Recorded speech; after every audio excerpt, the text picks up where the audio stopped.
Welcome back after however long of a hiatus it has been to another episode of the International Commission Podcast. OG co-host Brooke Stewart. Yes. Good to be back, everybody. Hooray! On this podcast, we talk about all sorts of things pertaining to the mission field and our work. So we have a new series coming up, and we're going to talk about barriers that might keep you from going on a mission trip. Maybe you feel like you want to go on one, or you're really called to go overseas on a mission trip, but it might be money or just fear or lack of experience or whatever, different things that might stand in your way to keep you from going. So today we're going to focus on money. And then we're going to talk about, was that the best idea? And in that segment, we'll talk about things that have happened that may not have been a great idea. And then what's our last segment, Brooke? Our last segment is a new one, Bible trivia, and we're really excited about this one. So let's get started. Take some advice. If you feel like you want to go on a mission trip, which I hope you do because it's awesome, a great way to learn about the world, to meet other believers in other places, get their perspective on life and the Bible and how to share the gospel in different cultures. But there's just something standing in your way. And if that thing is money, we're here to encourage you and give you some advice because we've both faced the same thing or just continue to for lots of things in life. And we've just seen that God is faithful and will come through. And if you're called to go, well, you are, not if. You're called to go and share the gospel, make disciples. Mm-hmm. But if money is keeping you from going on a mission trip to do that, don't let it, because God's going to provide. Yeah, I've actually heard people say, if money is your reason to not go, then you should go. I mean, if that's the only reason you can come up with, then that should not hold you back. And it's a chance to get to rely on the Lord in finances and in trusting in Him to provide. Yeah. And we've seen the Lord provide for us in lots of different ways, especially when we were going to Jordan. Both of us had to pay to go on a trip, and that was the year we got married. I mean, we weren't rolling in dough, and so we're still not rolling in dough, but we prayed about it and we asked the Lord to provide, and He provided exactly what we needed. I mean, people gave just out of what they thought they should give, and I think we were $12 short, but that was just a miss. It was a mess up somehow. Whenever my parents gave to us, they happened to be $12 short, but it was, I mean, the Lord provided exactly what we needed for my husband and I both to go to Jordan. And every other mission trip I've been on, the Lord has provided. That's why I've been able to go, because He was the one who provided it. Yeah. So. I've seen that happen so many times, just like you're describing. I just think you can have a lot of confidence in God providing for you to go and share the gospel, because we have a standing order to do that. Right. And so if our desire truly is to go and be about the Great Commission, something He's already declared to be His will.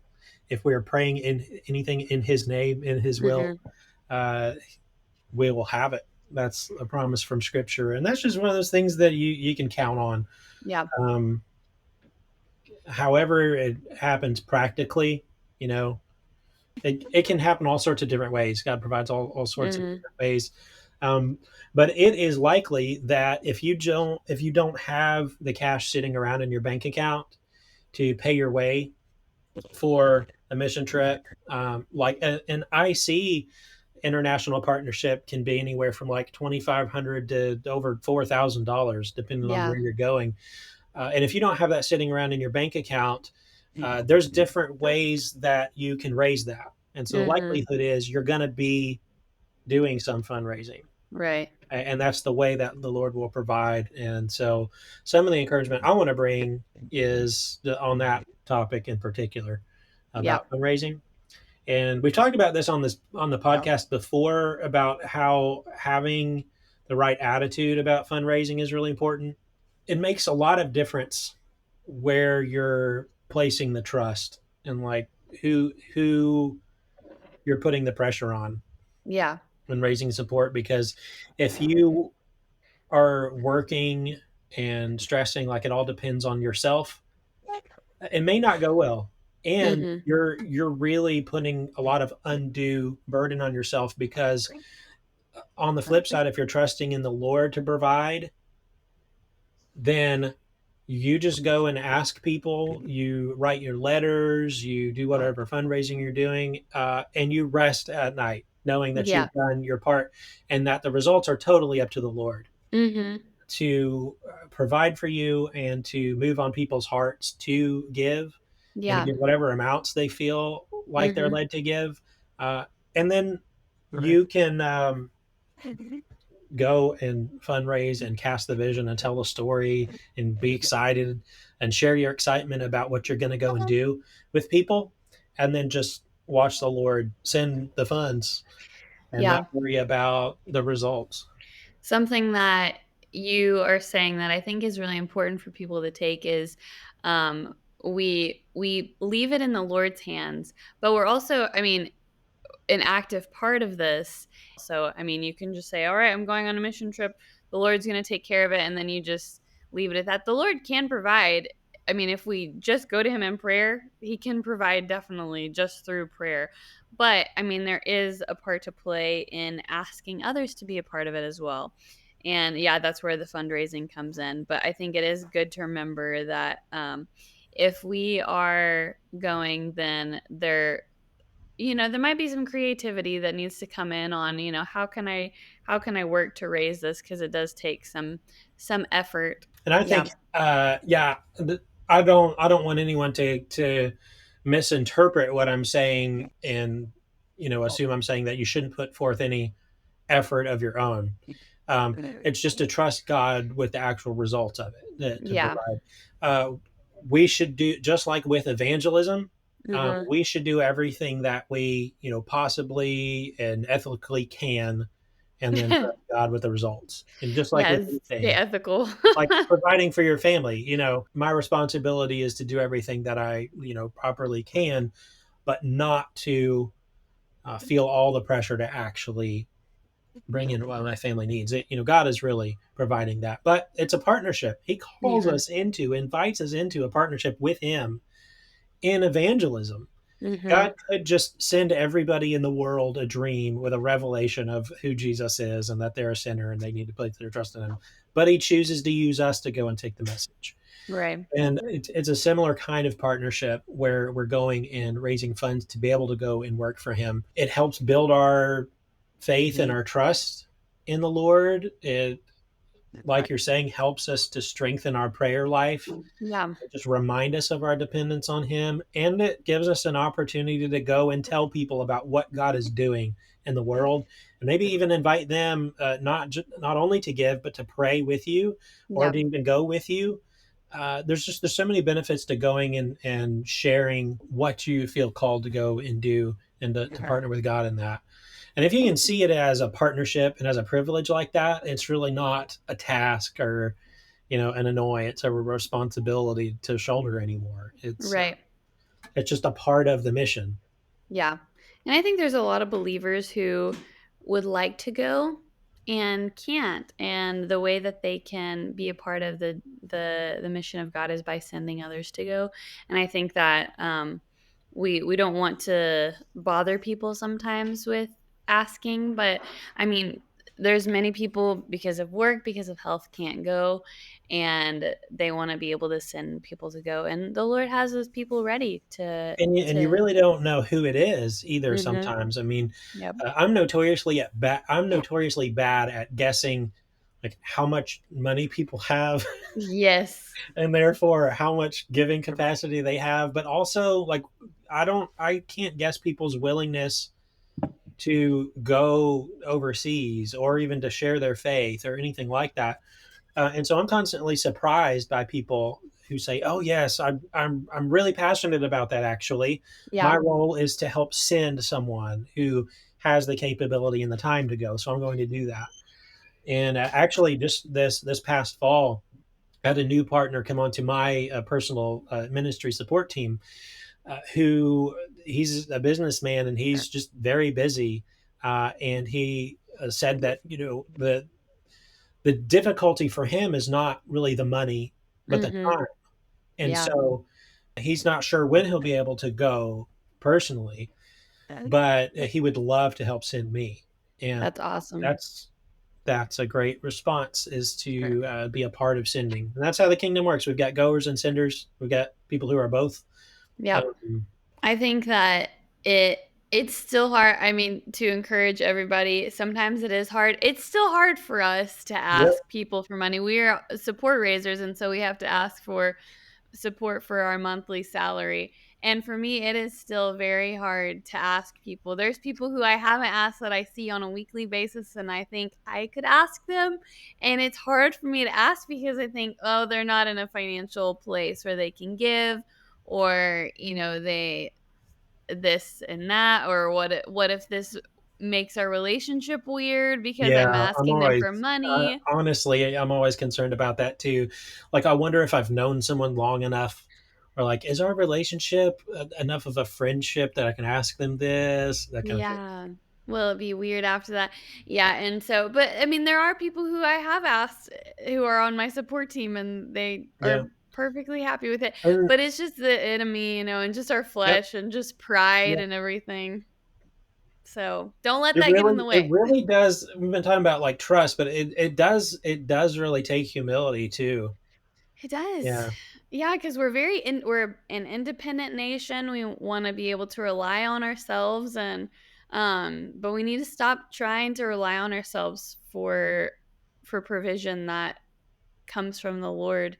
And it is really hard though to have humble hearts continuously, to ask people to join in what you're doing.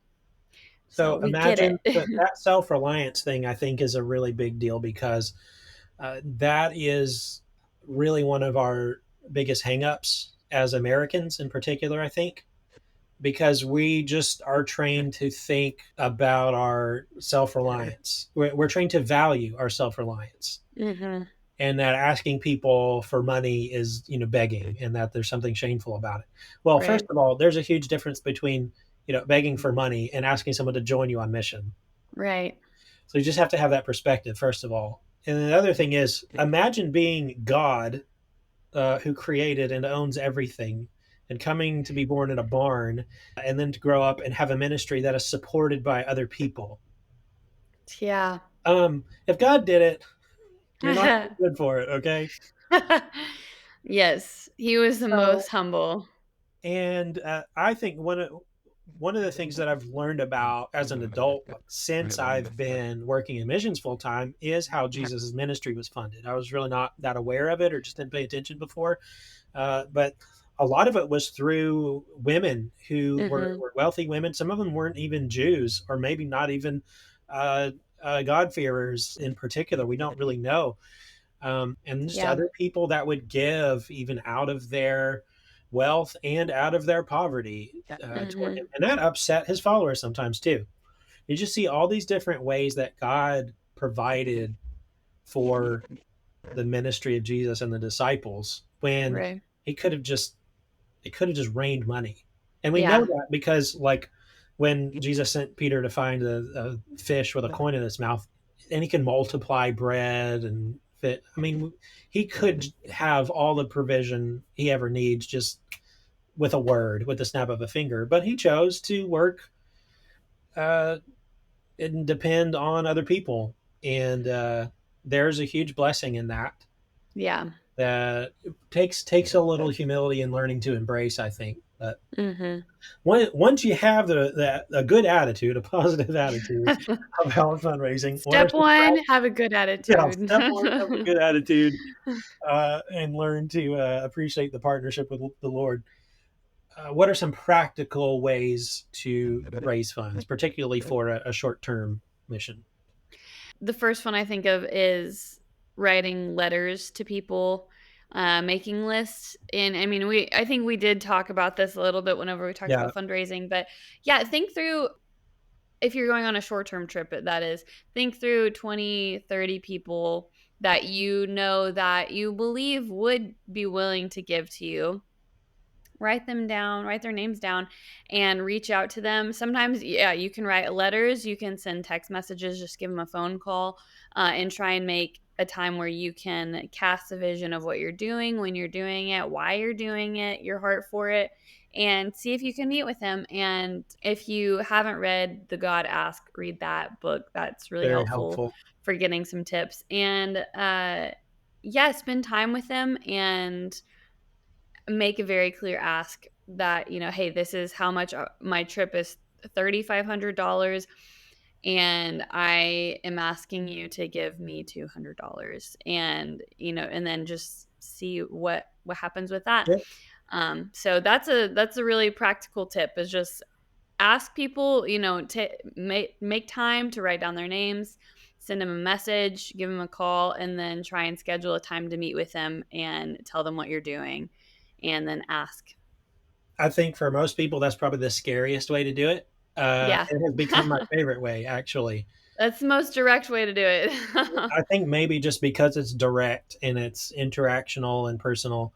Of course, there's other things you can do, like bartering with people, in the sense that if you may have a skill or a craft or a Mhm. trade that you do, and you say, hey, I can come and do this for you. I can come and do a house repair, something like that, if you will donate to this mission trip. Yeah. Of course, you don't want to set it up like it's a quid pro quo or a transaction. You say, I'm No. willing to come and help you with that. Would you consider donating Right. to my mission trip?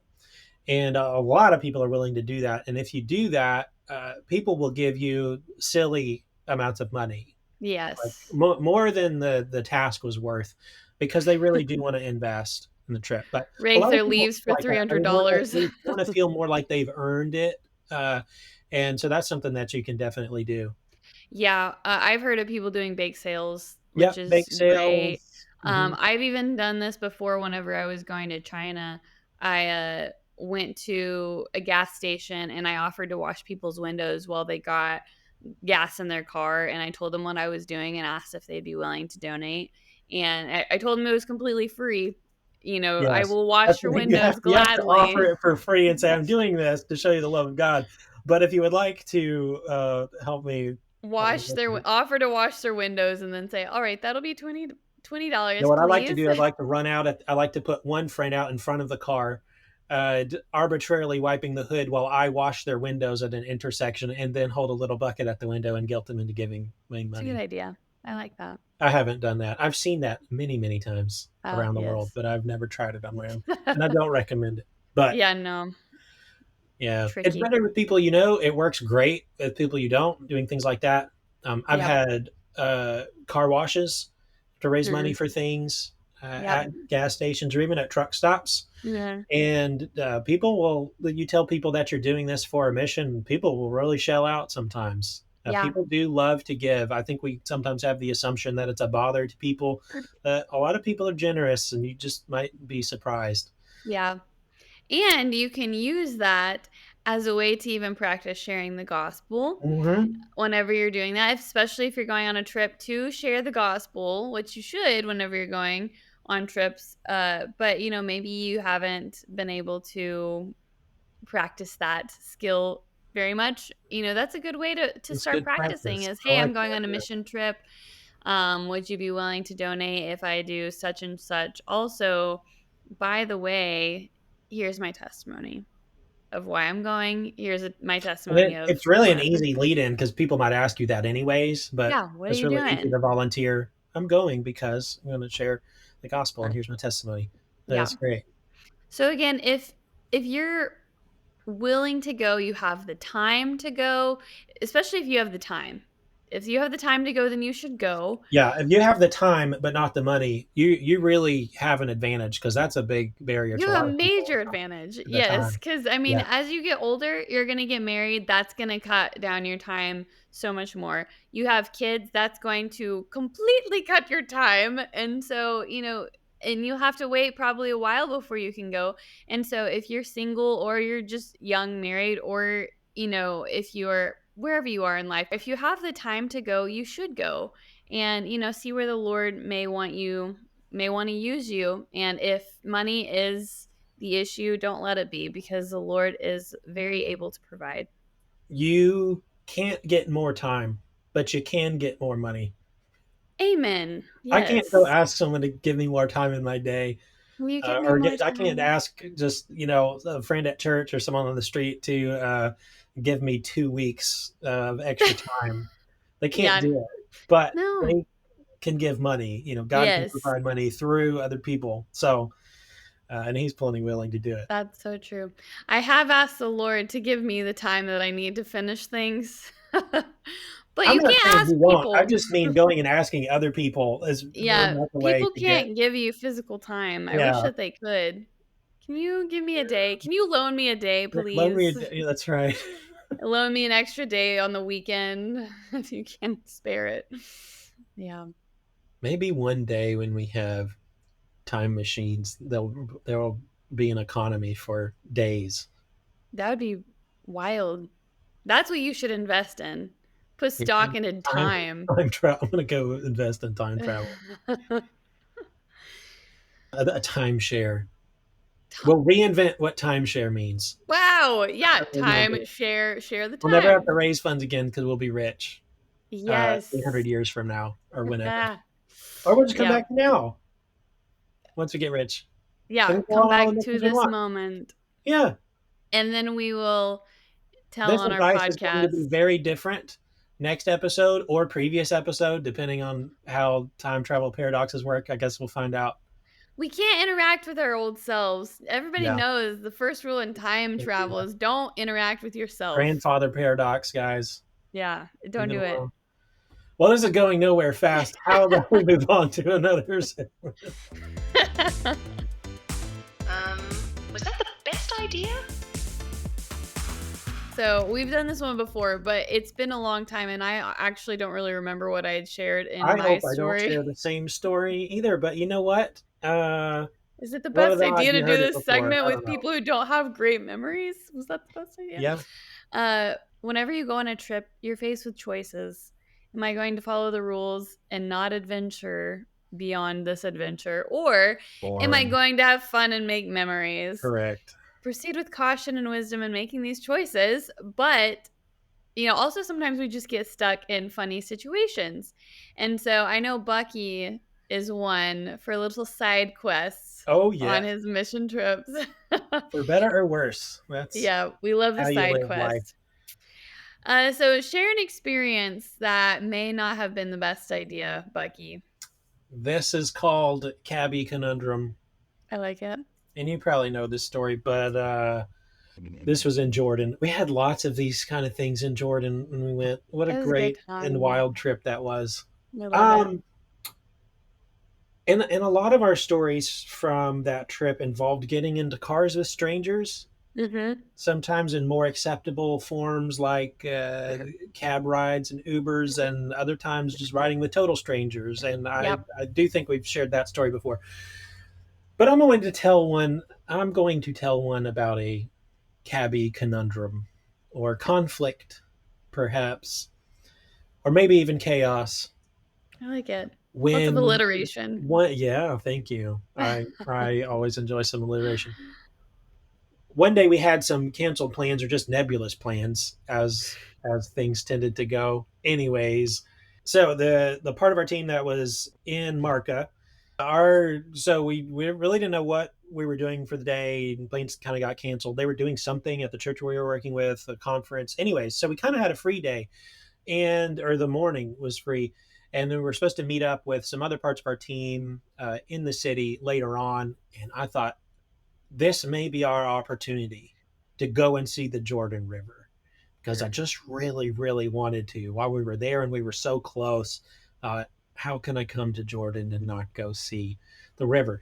And all I really wanted to do was just go and like put my feet in the water and say I'd been there. It didn't have to be a touristy spot. In fact, I'd prefer it not to be. Just drive me down to the river and let's put our feet in the water. Well, started asking around about that and got all sorts of different answers. It became very evident that that's not an option, really. all of it is either a protected or private land, and it's a sacred river, and also the border between Israel and Jordan, and you can't just go get in it. That's not No gallivanting over to no, yeah, Israel. you can't really do that. So the best option is to go to Bethany beyond Jordan, which many historical societies verify to be the place where Jesus was baptized. So there's other sites in contention, but Jordan says this is really it. This is the place.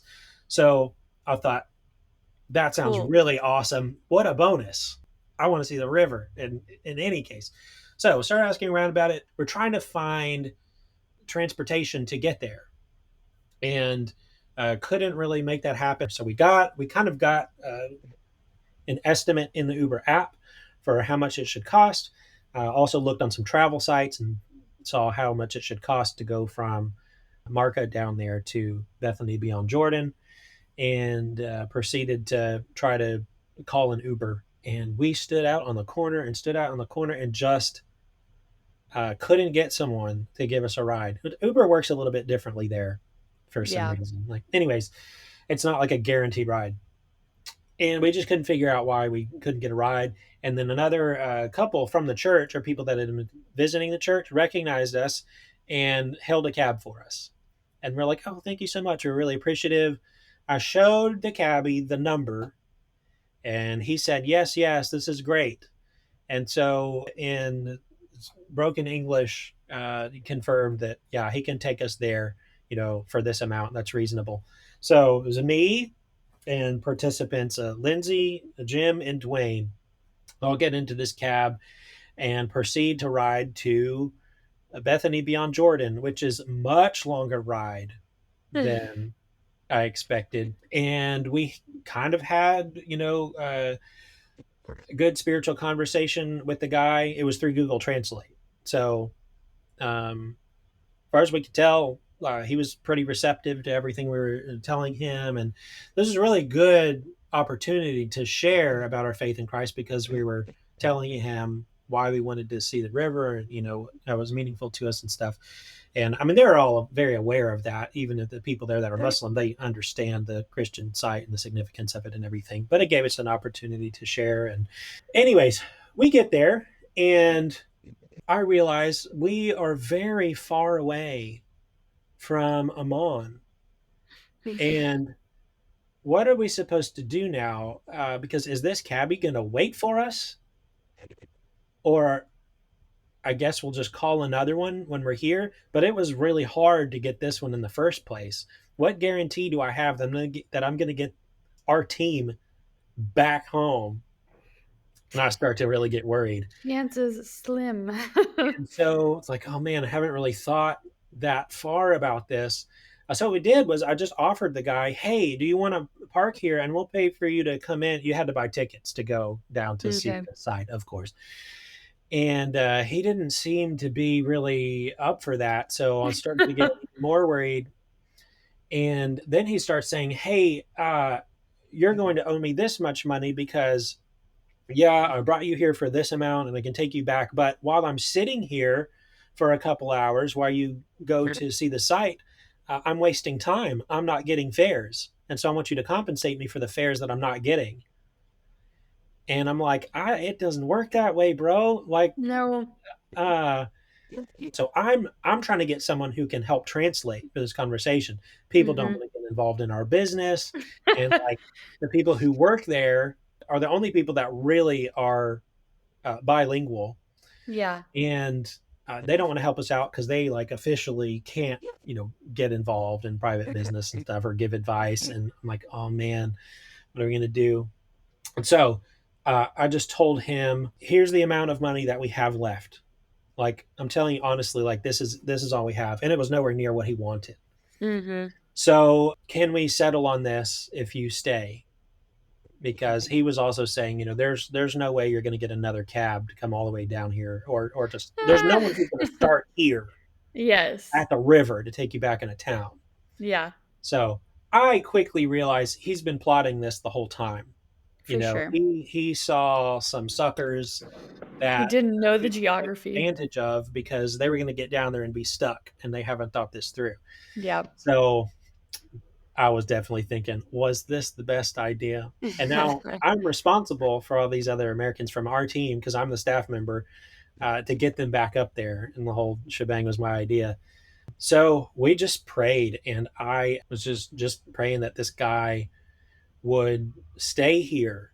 And there was like a bus that was a shuttle bus that was supposed to take you like back to the actual baptismal site. So we had to go. We were holding it up, and so we just prayed and left and hoped he would stay there.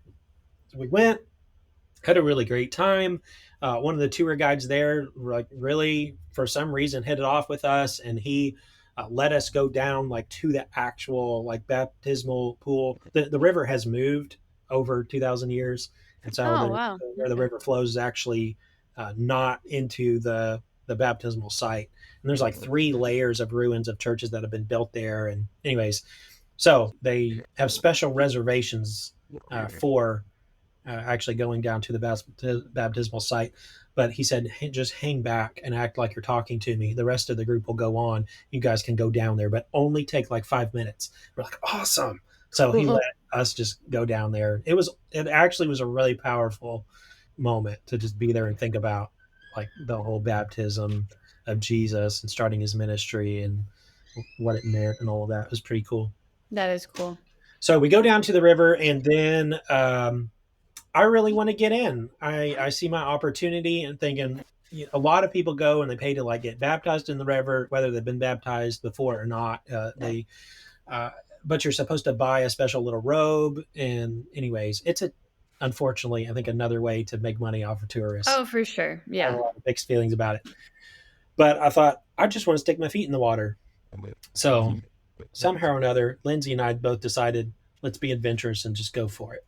So we walked down the little stairs, went out into the river about waist deep, stuck my foot over onto the Israel side of the river. No, I didn't. If anyone from the government is listening, and then we got in trouble. So like the guides there was like, "Oh well, you must get out of the sacred river. If you want to go in there, you must buy the special robe."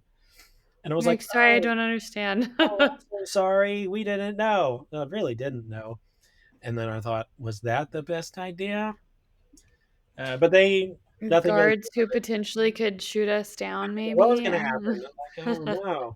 But nothing did. They, I guess, wrote us off as Dumb ignorant tourists. Americans, and Dumb Americans. so I think we can usually be taken as dumb Americans. Sometimes it's insulting. Sometimes it's for our benefits. it worked to your advantage. Yeah, and that was one of these times. Dumb Well, the Americans. going in the river part was the cabbie part was not. We had both experiences during this little outing. So we get on the shuttle bus and we go back, and I'm just thinking, man, Lord, please let this guy still be there, and let him be, friendly enough and agreeable that he'll accept this rate to take us back home. I knew we were being taken advantage of, but Yeah. it was better. Getting ripped off was better than being stuck. Yes. So we get off the bus, and he comes running to us. He was still there. He gets out of his car, comes running to us, and he's just like all worried. And he's handing me money and saying, "I'm sorry, please forgive me, please forgive me." Some in Arabic and some in English. Please forgive me. And I'm like, this is crazy. Like the guy had a heart change while he's sitting there waiting for us. That's so funny.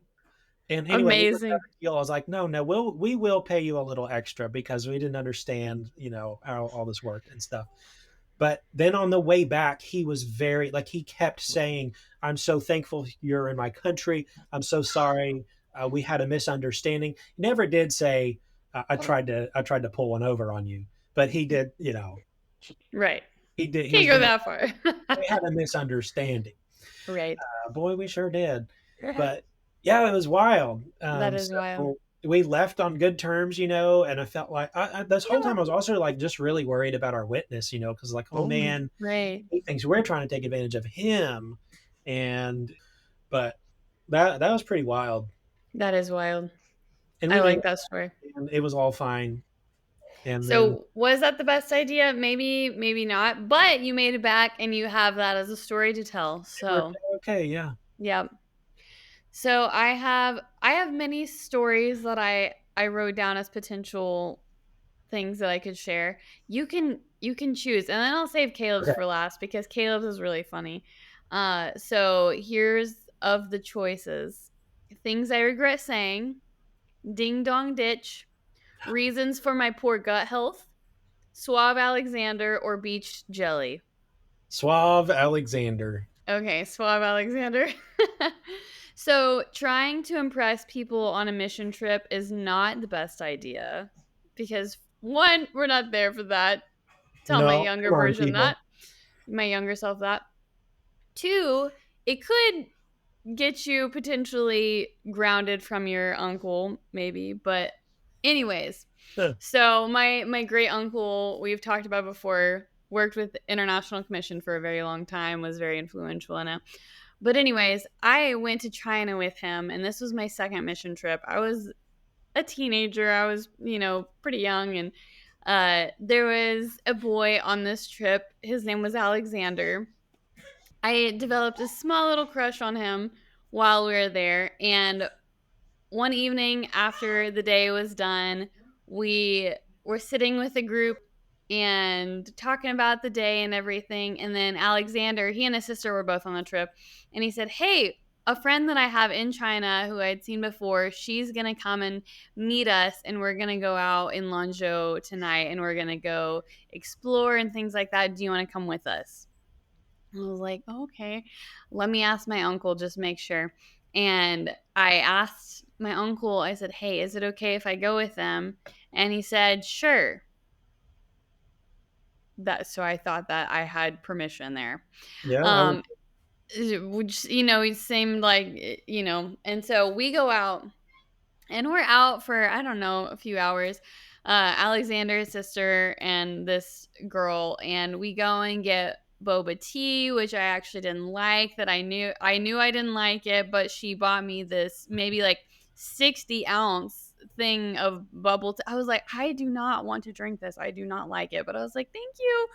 And so we're going and walking around and exploring, gonna try some food from street vendors, everything. It was really fun. It was late and everything.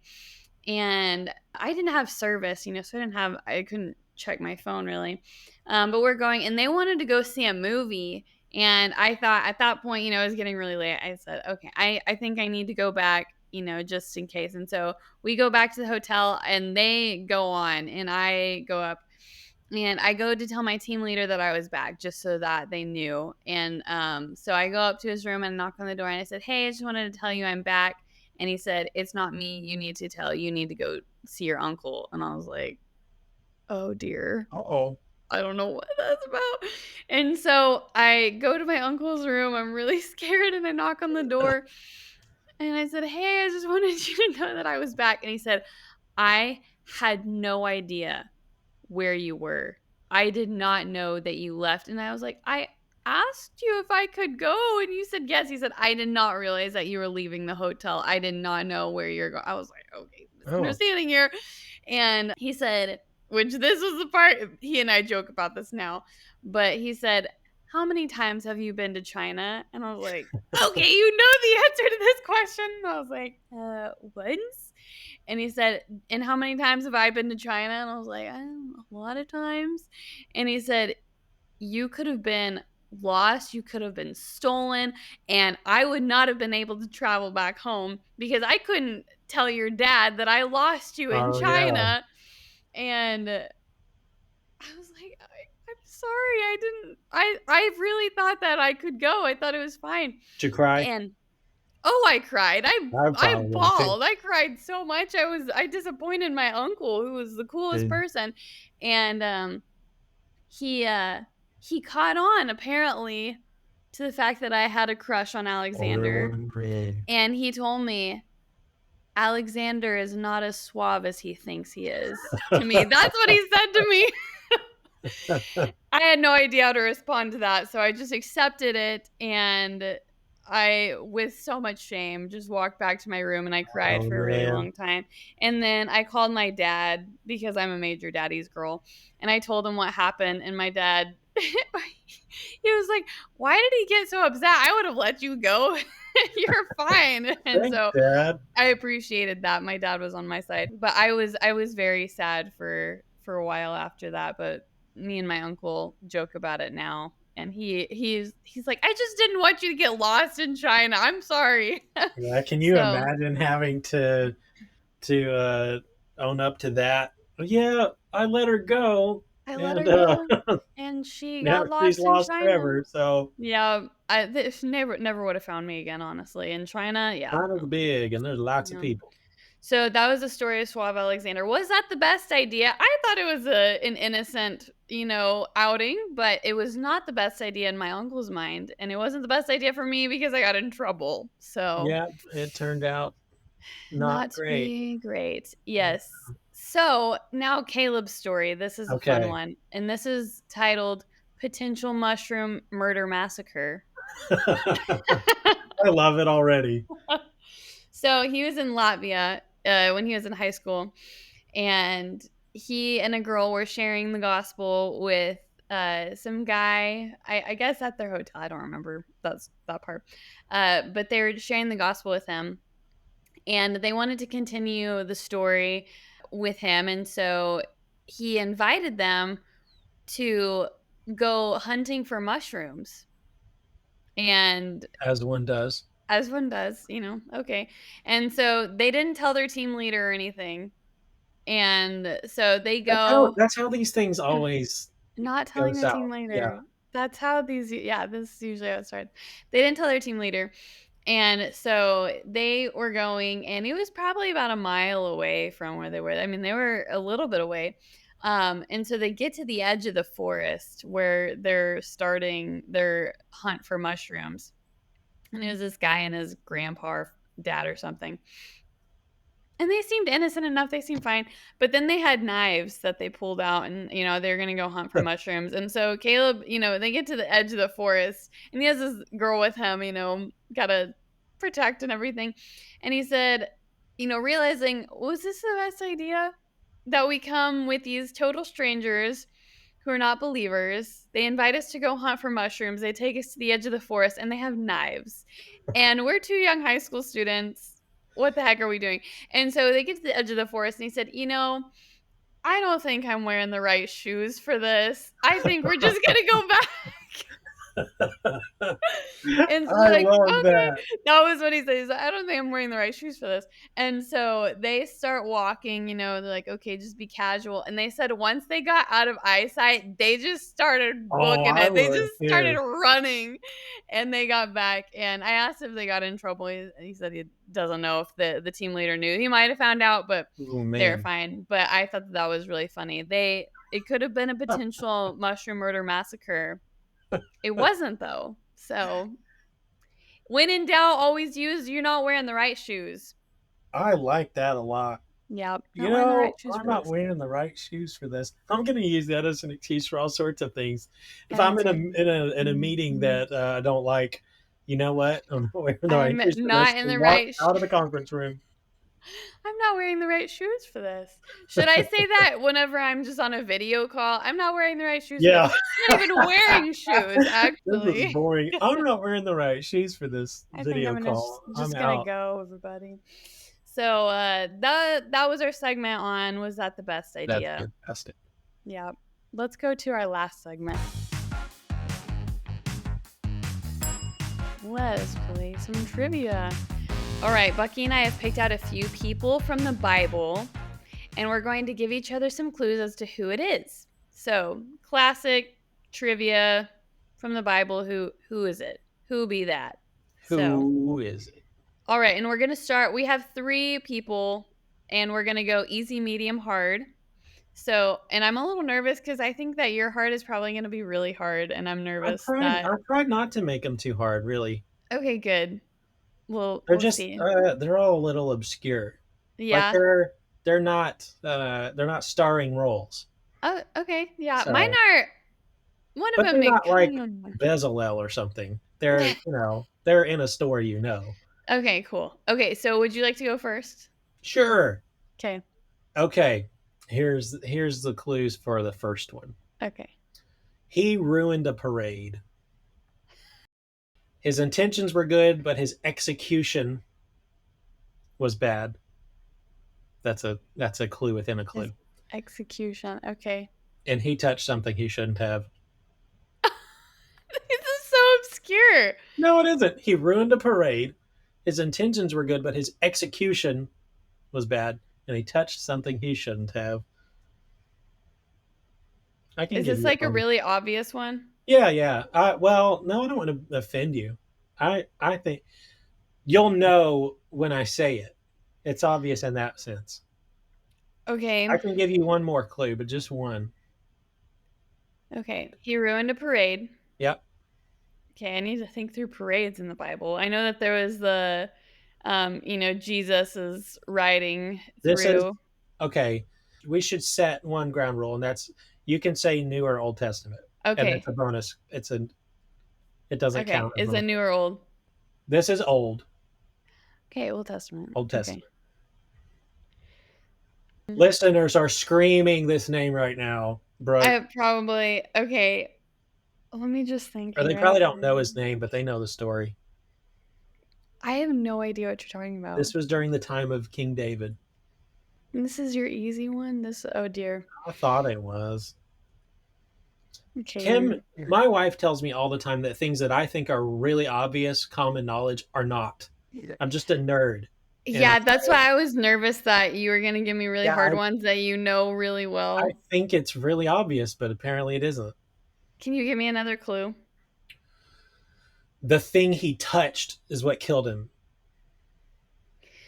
Oh, I don't know his name, but Yeah. it was they're taking the Ark of the Covenant back to King David. I don't remember his Yes, name. it was Uzzah. Uzzah, nice. So it That had a would have big been a parade. hard one. Oh dear, I Had a have no. big parade, and the oxen. First of all, they put the ark on a cart, which you were not supposed to do. The Levites were supposed to carry it on poles. Yeah. And so the whole thing was just reckless and irreverent. But I think the dude's intentions were good. Yeah. The oxen stumbled. He put his hand up to steady the ark so it wouldn't fall off the cart, and he instantly died because it was off limits to touch it if you were not Intention was high good, priest. but execution was bad. He died.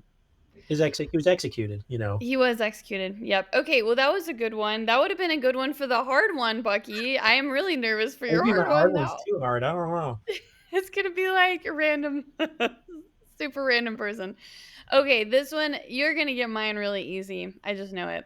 Okay, so the seventh disciple listed in the book of Matthew, he Okay. said, "Let us go also that we may die with him." In John chapter 11. He's called the twin.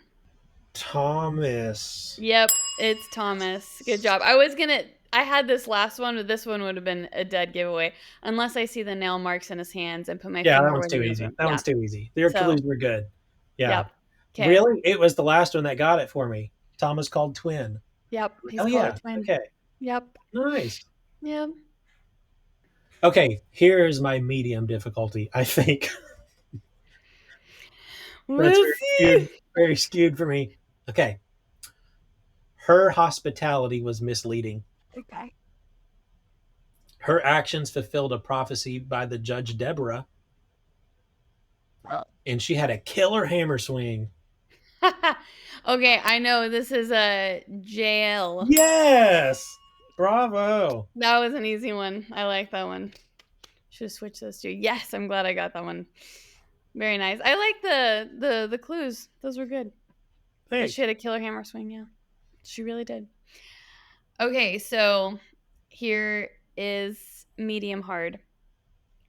This name means who is like God.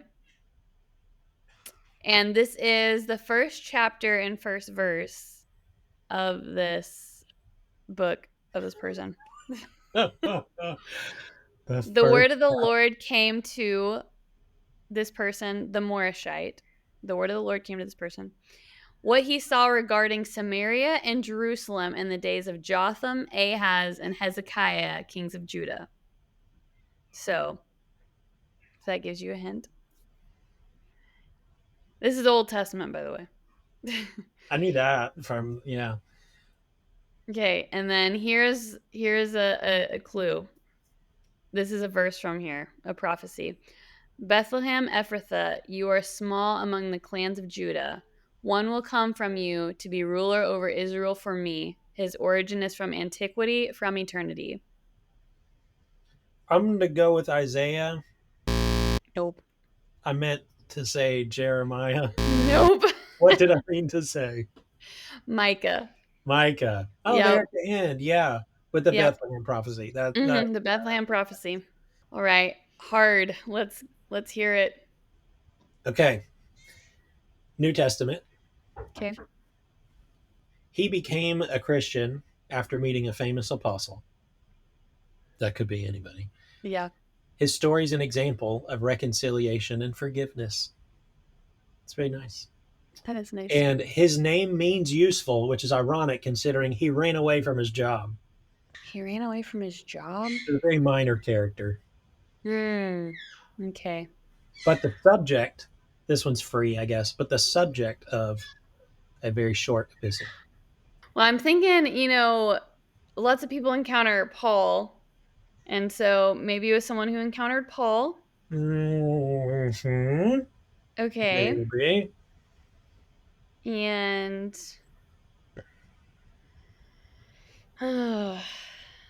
I'm not sure. I correctly assessed this one as hard. Yeah. So there's that Onesimus, Oh, a slave, okay. the former slave. Oh, okay. What book is that in? Philemon. Oh, you know what? It's in both Philemon and Colossians. He's mentioned. Wow. So, because then he goes to be a leader in the church. So that's cool. Okay. Yep. All right. Here is level hard. Let's just see if you probably know this story. Let's see if you remember the name though. Servant to the prophet Elisha was unable to bring the young Shunammite boy back to life, and because of his greed, he received the leprosy that was previously on the commander of Aram's army, Naaman. Booby boo. Who got his? I do not know this guy's name. Yeah, I know that story. It's probably something a dad. We're gonna go with Bill Haddad. Gehazi. Okay, no, I was way off there. God, now I recognize that, of course. Of course, yeah. I would never have just picked it out of the air, but right, now yeah, I remember it. Yep. All right, well, that was our Bible. Well, we are parents and we have things to do for our children, and so this episode is going to come to a screeching halt. But tune in next time for a lot more fun and maybe some more trivia. All right.